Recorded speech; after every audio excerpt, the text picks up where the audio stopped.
My name is Kelly Day. I am a conservative commentator, YouTuber. I want to get into this from a political side, yes, but I do want to get into this from a very spiritual side. I want to get into this from essentially as many ways as I can possibly wrap my head around it, because this is something that's really personal to me. And it's something that I think we need to talk about, because what's going on in the US right now with the different laws and the different bills that are being proposed, that are being passed, is absolutely atrocious. It's quite scary. I believe that it's a very slippery slope, and I think it's time for me to speak out. I started my journey with this whole thing when I was young. My mom was on a pro-life board in our local town, local city. So I heard the messaging of the importance of that for a very, very long time. And because I was fairly Christian and conservative growing up, I just always held that belief with, you know, a fair bit of confidence. And I was not a sexually active young woman. I was, you know, I waited, and not until marriage. I wasn't perfect, but I waited until I was at least, you know, an adult enough to kind of make some sort of a decision. And essentially, I just sort of thought that it was about responsibility, and I kind of looked at it just from a very practical, logical, make good choices sort of way, as well as from a Christian perspective. So when I went through my period of life, which was more liberal, a period where I left God, I left my family in many ways. We were very distant. We were still talking, but the connection was so lacking, and it was my fault. I had pulled away. I had rebelled. I definitely walked away from my values for a long time, and it changes the way that you see the world, right? It's going to change the way you see things like motherhood as well. So I got into sort of a lifestyle that wasn't really bad. I was always me. I'm pretty tame, but it wasn't who I am, and it wasn't as good as my potential is. And I was in a relationship that was nowhere near as good as the potential of what I could give to the world. And it was very destructive. It was very abusive, emotionally abusive, not physically. And at that time, it was with someone who has what you might call narcissistic personality disorder. You might call it a bit of sociopathy. At the end of the day, a lot of lying, a lot of manipulation. And the lying is the big part, because one of the compulsive lies was that he was not able to bear children because of an injury as a young child. So during this period of my life, when I was under the impression that I was not able to have a child myself, or I had a 30% chance, I was told I have endometriosis, and I had surgeries and scar tissue and things. So I was told this was not really possible. That apparently was not true, and apparently on his end was just a lie as well. So I ended up getting pregnant, and I didn't know at the time. It took me a few weeks to figure out what was going on. My mood was really bad. And because I was in a very toxic relationship, I was in the middle of a breakup. And I actually ended up breaking up with this person. And the day after, when I was spending time with my parents, I drove out to spend time with them. I was in my young 20s. And a day later is when I found out. I got the call from my doctor and found out that I was pregnant. I was into a gas station on the way from picking up my dog at a kennel.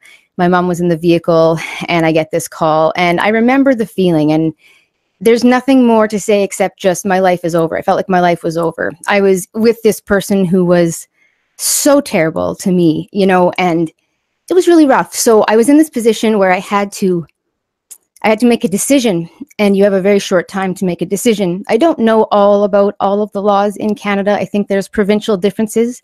Here, you are legally allowed to have late-term abortions, but they're very restricted. So generally, for someone like myself, you have up to, I believe it was 12 weeks at the time. So that was in June 2010. And I had to make the decision. So I was home with my family, and my family is Christian. And, you know, I was trying to listen to all these different opinions. But then to call the father, who was basically just telling me to kill it, didn't care, completely vile, completely crass, completely empty, zero empathy, zero understanding. And, you know, you're just torn. You're torn apart because you don't know what to do. You have all these instincts and you have all these emotions. And I was going through my own physical stuff. And because of that, there was a lot of pain. I had a lot of symptoms when I was pregnant. And I was terrified, right? So I spoke with my doctor. I had a smaller chance of having a baby go to term because of my medical condition. I was really scared, and ultimately, at the end of the day, I made the decision. I justified the decision, is what I did. And I had an abortion on June 30th, 2010. And I promise you I will keep it together during this live stream so that it's not a total mess. But I can't promise I won't cry. And that's the whole point, actually, of this live stream, is to indicate the importance of feeling like crap about this decision. And the reason I decided to make this video and do it in this style, which is not comfortable, is no other reason than God-given and God-led. I saw a picture on good old Twitter a few days ago, I guess it was, maybe a week ago, of a woman holding a sign that her abortion was fabulous. You know, it was awesome. Her cool sunglasses and her flippant look. And you see this grossness in the Women's March, and you see these women talking about men getting out of their bodies and all of these political, garbled, nonsensical signs. And I honestly think it's probably the sickest part of all of this, because what nobody wants to talk about is A, what happens on the day you go for an abortion, and I'm going to tell you all if you can stomach it, and B, how do you reconcile with yourself after, when you've killed your child? Because at the end of the day, it doesn't matter what way you put it, clump of cells, termination of a pregnancy. When you get an abortion, you kill your child. And I can say it honestly, and it sucks, but it's the truth. And the problem with liberalism, and why I left, is because it doesn't acknowledge the truth.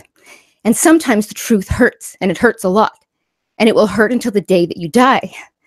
And I get why people try to hide it, but I think what's happened, you guys, is a lot of women have gone through this, and they don't want to feel the guilt. And because they've been shamed, because guilt and shame are different, and I'll get into that, they don't want to feel those bad feelings. So it's easier to say, I did nothing wrong. There's nothing to need forgiveness for. Who cares? It's my body. It's a clump of cells. Whatever argument they have, it doesn't matter. It's often a justification. It's to alleviate pain, much like anyone who drinks or takes drugs to numb the pain of whatever they've gone through, trauma. It's trauma. It's traumatizing. And I don't think women are coming to terms with this. And that's what this live stream is about. It's to be gentle, but honest and firm about what this should be for people. Because Christian or not, you know, it doesn't matter whether you are looking at this from a religious perspective, there is a spiritual element. And when nothing is sacred anymore, our society will fall apart.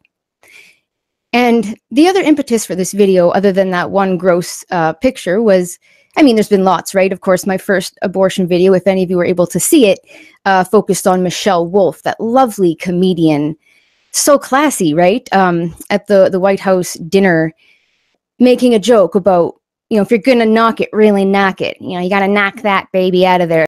Or her abortion little parade where she's in her little uniform and, you know, God bless abortions and God bless America. And it's a joke to these people. It's disgusting. So on top of all of this that you see in the media over and over again, the desensitization of human life, it eats at you slow but sure. And as a conservative, I face facts now, right? I don't just want to focus on my feelings. Facts don't care about your feelings. So I face it and I listen to all the YouTube videos. I listen to all of the discussions. But I have to feel it too, guys. And it's hard, right? Because I am sitting here formulating my new views, but I have to feel like a murderer, right? And so there's this very fine line. And people, in this case women, are afraid to go there. So they hide it. And often that is done by saying it wasn't a sin at all, right? It's the same reason people justify any sin. It's not a sin, therefore I don't have to feel bad about it. If it's a sin, then I have to feel bad. And no one wants to feel bad. And at this point, people can distract themselves in a million ways. So the last impetus to make this video, the real raw reason, was my fiance. Steve is not someone that will rant and rave like I do. He doesn't have the need to make a YouTube channel. But he saw what happened in, was it Virginia? The guy that was basically speaking about a baby being born and then we'll make the decision whether or not to resuscitate it. You know, it's already alive. Are we going to keep it alive? Are we going to kill it? And he was so mortified. And he said, you know, I've never truly felt disgusted by the left. I've never felt just so awful. But this is evil. And to see him so affected. Yeah, because men have a say too, women, by the way. don't know if people remember, but, you know, we're all made up of some sperm cells too. Yes, they have a say. And most of the men I know that are pro-life care about babies. They don't want to oppress women. They want babies to live. There's a big, big difference, right? People don't see the difference. So now here I am telling this raw story because I do feel that if we don't have this part of the conversation, we're not going to move forward. Because sadly, the people on the pro-life side, sometimes when you don't have this anecdotal experience or you don't have the information, it's very hard to understand where someone's coming from. And therefore, it's hard to talk to them. And because I believe many women are fragile after going through this, and even if they're staunchly pro-choice now, it doesn't even mean that they really are deep down. It just means that they won't let themselves think about it. And if you get up in their face and show shame to them, they will recoil and they will often rebel further. Whereas if you have them face their guilt, that is a difference. Now, if you want to understand a little more about shame and guilt, but there's a woman named Brené Brown, and she writes psychological kind of books, but she talks about the difference between shame and guilt. And the main difference is that one is productive and one is not. Shame is not a productive emotion. It makes you feel you can't move past it. It's something that's meant to hold you down in shackles. But guilt is meant to come from your conscience. It's the Pinocchio thing. It's the letting your conscience be your guide. It's supposed to propel you to say, wow, I've made a mistake and I want to be better. It makes you grow. And sadly, in our society, I think people feel guilty sometimes about something, but they think they're being shamed, and they're not the same thing. Should you feel guilty about having an abortion, regardless of the experiences that led to it? In my opinion, yes. Will it feel terrible? Yes. Will you have to get counseling? Will you have to deal with it forever? Absolutely. But it's the only way. I'm not saying women should feel like crap their whole life. I'm not saying 50 lashes every day for the rest of your life because you made a mistake. Forgiveness is key. Grace is key. If you're a Christian, if you have any kind of a faith-based, any real religious, faith-based idea, there's grace and mercy and moving on and growing, or karma, whatever way you want to look at it. But it should be a big deal, right? This should be a big, big, big deal in your life. It should never leave you. It should always be a scar that's on you. You should always see it and be reminded. You should always grieve the loss. There should be a reminder. There should be a day. And I grieve. I grieve on June 30th of every year. And I don't even know what I'm grieving. But a part of me died. And it wasn't just the kid. It was a part of my soul. And I don't know how people without faith do this, because if you do actually face this demon with no help and no tools, my God, that's got to suck. So I do have some compassion for these really staunch pro-choicers, because I think many of them either have had this experience or have seen someone they love go through it, and they don't want them to feel pain. Most liberals just don't want anyone to be sad ever. And we laugh, but it can be when they're rational, out of a very good-hearted place. That's where I came from when I felt like I was more on the left. And we're not talking about who we vote for. I've got some Americans in here, I hope, tonight. This isn't about Trump versus Hillary. This isn't about Republicans versus Democrats, or liberals versus the Conservative Party up here, or the PPC up here. It's not about any of that. It's about how you view the world. And I've watched a good series recently by something called The Fuel Project, if you want to check it out on YouTube. And it was like a series on the war on truth. And he explains the left-right paradigms and really what they mean, more from a Christian perspective, but I think it would be relevant to my more atheist or agnostic viewers as well. Just discussion about love versus, justice and the soft and hard virtues, and how you have to have a balance of both, and that God is both, and that sort of thing, right? And that's where I feel like that's missing here, right? That balance. And that's why I bring up the left or liberalism, because it does count. And so I think these women are often just standing up for someone's feelings and making sure no one feels bad. But sometimes you have to feel bad. And I guess that's where I'm coming from. So I'll try to dive into the story a bit more before I yammer on too much longer about just feelings. The day that this happened, the day that I went for my procedure, it was a day procedure. Now, the clinic they had at the hospital has since closed. I don't know what's happening in that city now, but I went in. My mother drove me, which was very kind of her. It was not particularly easy for her.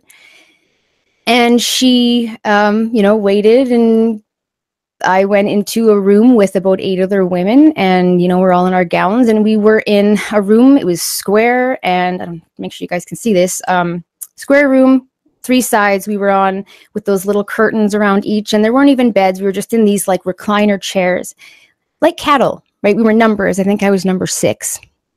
And everybody was talking amongst themselves to whoever they had with them. And, you know, they're trying to do IVs. And I was really sick and depleted. And I had like 8 attempts at an IV, and I was bruised from elbow to hands. I was depressed. It was just awful. It was just a terrible experience. Cold and procedural and sterilized and just awful. And you're terrified. And they were very nice staff, great nurses. And I remember there was this young girl. And this was something that I think started to slowly turn me pro-life again afterwards. A young girl who had clearly had a few abortions in the past and was just annoyed and impatient and wishing that it would go faster, and talking about her plans the next day, and was so nonchalant about it. I was disgusted. I was sickened. I couldn't imagine ever speaking of a life so callously, right? So that was one of my first experiences before going in the room. And then you get called in and you lay on, you know, the same kind of bed you lay on if you're a woman in a gynecological office for, you know, a pap smear or whatever. And they drug you with something that doesn't put you to sleep. Kind of like the fentanyl preparation they give you for like root canals, you know, you're sort of there, but you're not really cognizant. So you're sort of aware, but you're not. And then you experience horrible, horrible pain. And for me, it was exceedingly horrible because I have endometriosis. They had to just keep dosing me until I passed out, thank God, because I wouldn't want any more memories than I already have. And then you're just done. And you're in pain, but otherwise everything's the same, except you know that nothing's the same. And then you leave. And yeah, I sat down and they made sure. I'm going to give them credit. They gave me the opportunity to back out. They made sure I was ready. I spoke with 2 counselors. You know, I don't blame them. This is my decision, right? But the overall theme is just to make sure no one feels bad. Don't ever feel bad. Don't ever make someone feel bad. You can't make them feel bad. And that's one point I'd like to bring up, is I've heard discussions of various places wanting to make it illegal to, you know, show the ultrasound, or make it policies, you know, in offices to not show the ultrasound. Well, that's interesting, because the ultrasound was one of the most traumatic parts of all this, because I did see the picture of my child. And my dad still has it. And I found that out a few years ago. My dad didn't talk to me for a few months after this all happened, because I killed his grandchild. And it made him upset, and understandably. Yeah, it sucks seeing it, and yeah, it makes it worse. But that's the point. Again, all these things, all these checks and balances. Again, we hear of people fighting and resisting against allowing anyone to protest abortion within a certain, you know, radius of an abortion clinic or whatever. You can't have pro-life messaging. People are getting nailed for giving pro-life messaging. Don't give them the option. Don't tell them how they're going to feel. Don't make them feel bad. Bad feelings are bad. And everybody has to feel happy and love and light all the time. And it's bullshit. It's a lie. And God bless Sheila Gunn Reid, who shared this for me and said to me yesterday while I was nervous about this, that it's very frustrating that a lot of these women are lied to and you have something taken from you. And it's not like it's one person's fault. You take full responsibility for your actions, but it's this continual message that it doesn't matter. And I wrote a letter this past year after red pilling, you could say, to someone in Canada that runs a large Catholic charity, and the name is totally gone from my mind right now, but he writes different articles. He wrote one about the abortion summer jobs thing, that whole fiasco. And I had wrote a letter just expressing my story, felt compelled to tell him my story, and I explained that my concern is that it has to be sacred. I'm not saying abortion should be illegal. This isn't the argument about should it be legal, should it be whatever. I mean, if you want me to get into that, I guess I'm more in the okay, legal, but very rare and very discouraged. And I don't know that it should be free. I would happily have paid for mine. I don't think taxpayers should have been on the hit for that one. All that aside, It's not about the legality. It's about whether or not you recognize what's been lost. It's whether or not you understand, okay, I have to do this. Maybe you could argue that my decision was right.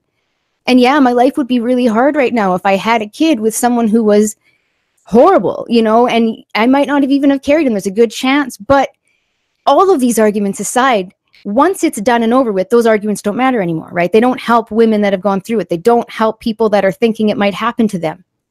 You have to understand how to handle it after.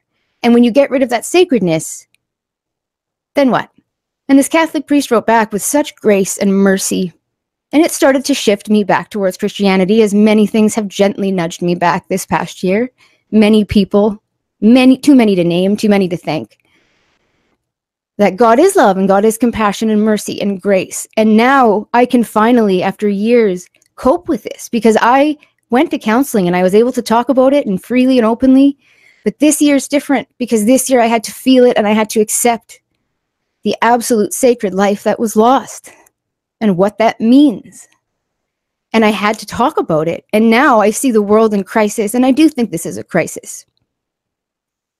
These are not wins for women's rights.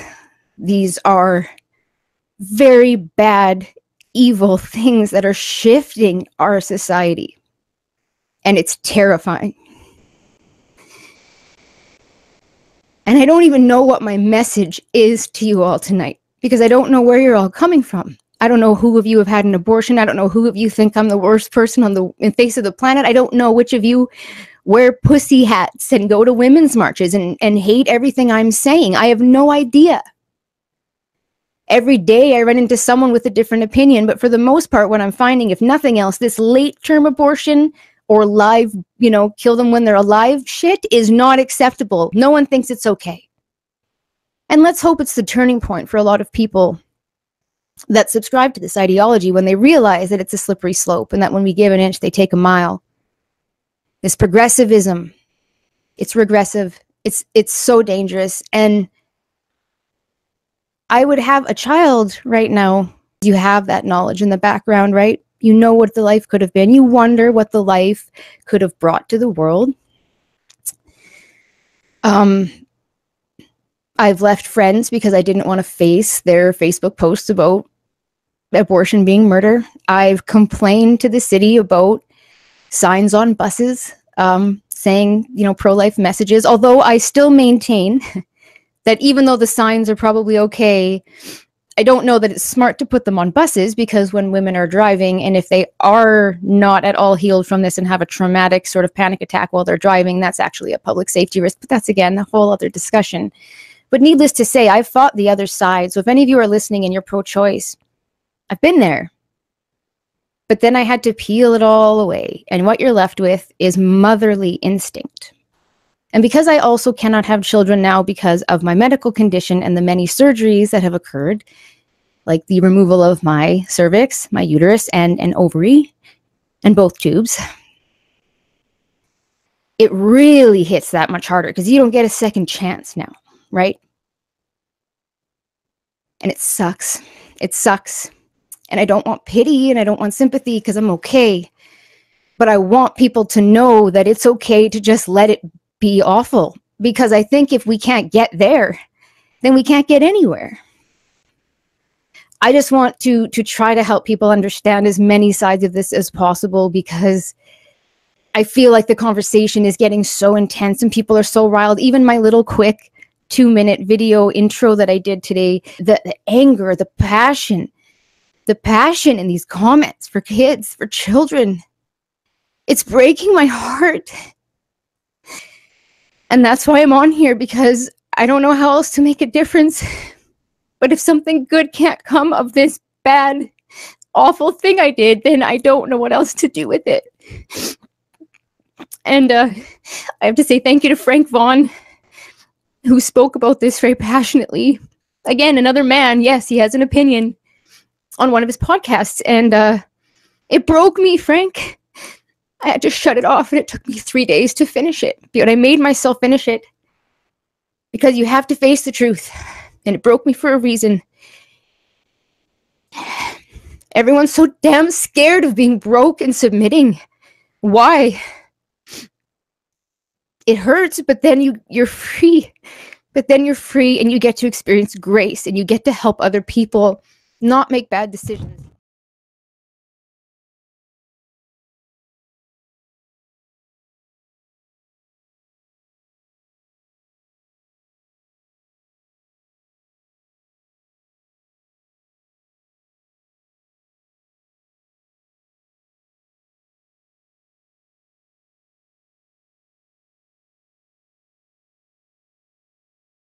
Oh, that's a tough one because you guys are going to get accused of mansplaining.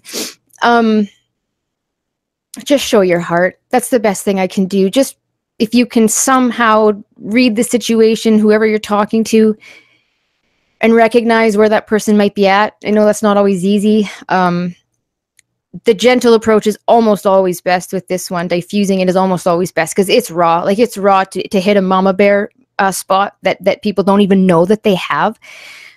That's why this is so hard for someone like me right now, because like you shut down that instinct and you tell yourself you don't even have it. So from a man's perspective, you don't have that motherly instinct, so people will just shut you out, which is so unfair. Show that you care about the child, not that you're trying to oppress the woman. That's my best advice. Whatever way you can work on that message, I think that's important. Just the heart of it. The heart of it's important. I've been reading different things lately just to get some more feel for all this. My body, my life. My body, my life. It's someone else's life. A, it's partly the dad's, and B, it's the baby's life. It's a different life. It's a different heartbeat. It's a different system of nerves. It's a different little brain. Different fingers, different toes, you know, different soul. This is a big part of it too, is if you do believe in the soul, that changes things a bit, right? This to me, value-wise, it transcends religion, but it does change. It shifts when you have a sense of the spirit, of the soul. Things are different, right? And I would say that has made my decision to become pro-life, again, much more poignant than it would have been otherwise. I'm not really a feminist, and I'm sort of against a lot of the narrative. And this falls into feminism hugely, of course, being one of their main arguments. And so it seems that there's this opinion that it's toxic masculinity and control and oppression. And it's always that when it comes to why men have an opinion. But I don't see that when I hear men talk about this, whether it's podcasts, you know, public figures, in the chat, I see it in comments, in real life. I'm not getting that sense. I don't get that at all. The men that are pro-life, to me, tend to be very caring and very loving. And men that are pro-life, I find, are they're passionate about this. When you can see that in someone's eyes, right? When you can see the passion, and it brings you to your own sort of tears, like that's not a man trying to hold down a woman. That's a man that actually cares about babies being aborted. Yeah, men are in this position right now where you can't say anything, and it's just obscene. You care. That's the worst part. You're, like you said, you're just dying inside. Well, that's a man saying that, right? This is men have feelings. Like I hate when women push this toxic masculinity stuff, and then when a man is like, here's my heart and soul on a platter, screw you, you're trying to take over my body. Like, come on, what do you expect? I really just want things in life, not just this, but in general. Things are sacred. Sex is sacred, you know? Life is sacred. Babies are sacred. And now that I can't have them, I recognize that even more. And my mother instinct kicked in, and I do have it, and I had to let myself have it and let myself feel it, you know? And women need to accept that. The judgment part doesn't help anyone, right? You got to throw some love out there too, because most of us are hurting. Most of us felt crappy about it. Very few women feel good about it. There are apparently those some that do, and that's the part that I'm, you know, speaking out against. Or the women that are pretending to feel good and really just hiding layers and layers of something they don't want to face, right? And I think that's a pretty